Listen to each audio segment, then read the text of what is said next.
পবিত্র জুমার দিনে, সপ্তাহের শ্রেষ্ঠ দিনে, গরিবের হজের দিনে, পবিত্র ঘরে আসবার বসবার মতো তৌফিক দান করেছেন।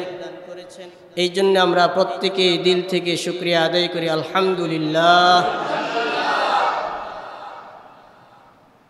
আল্লাহ পাক রব্বুল আলামিন দুনিয়ার জমিনের মানুষের জন্য একটা সংবিধান দিয়ে দিয়েছেন, আর এই সংবিধানের নাম হচ্ছে কোরআনুল কারীম। সংবিধানের নাম কি বলেন? আওয়াজ দিয়ে বলেন, নাম কি? কোরআনুল কারীম। এই কোরআনুল কারীমের দ্বিতীয় সূরা সূরাতুল বাকারার প্রথম দ্বিতীয় আয়াতের মধ্যে বলেন, আলিফ লাম মিম যালিকাল কিতাবু লা রাইবা ফীহ।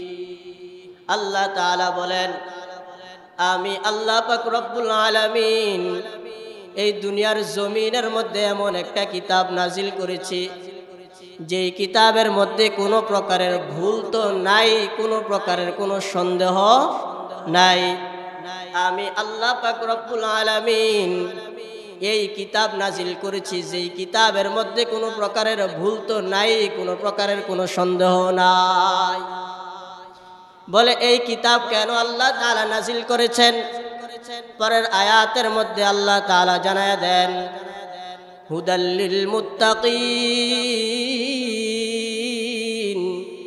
আল্লাহ তাআলা এই কোরআনুল কারীম এই জন্য নাজিল করেছেন, কি জন্য? বলে আল্লাহ পাক রব্বুল আলামিন জানায়া দেয়, এই কোরআনুল কারীম নাজিল করেছি মুত্তাকি যারা, ঈমানদার যারা, তাদের হেদায়েতের জন্য। কার জন্য? যারা মুত্তাকি তাদের হেদায়েতের জন্য। মুত্তাকি কারা? মুত্তাকি কারা? আল্লাহ তাআলা কোরআনুল কারীমের পরের অংশ, আয়াতের অংশগুলোর মধ্যে জানায়া দেন, الذين يؤمنون بالغيب ويقيمون الصلاة ومما رزقناهم ينفقون والذين يؤمنون بما أنزل إليك وما أنزل من قبلك وبالآخرة هم يوقنون।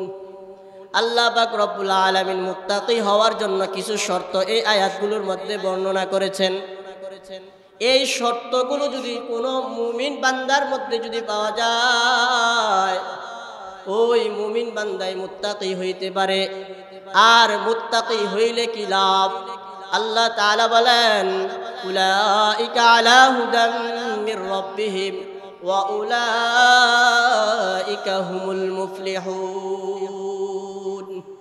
বলে যারা মুত্তাকি হইতে পারবে, হেদায়েতের উপর চলে আসবে, আল্লাহ তাআলা তাদেরকে বলেছেন দুনিয়ার জমিনের মধ্যে তোমরাই সফল কাম। সুবহানাল্লাহ। তাহলে সফল কাম কারা? মুত্তাকি যারা, যারা আল্লাহ পাক রব্বুল আলামিনের কাছ থেকে হেদায়েত নিতে পেরেছে, তারাই সফল কাম।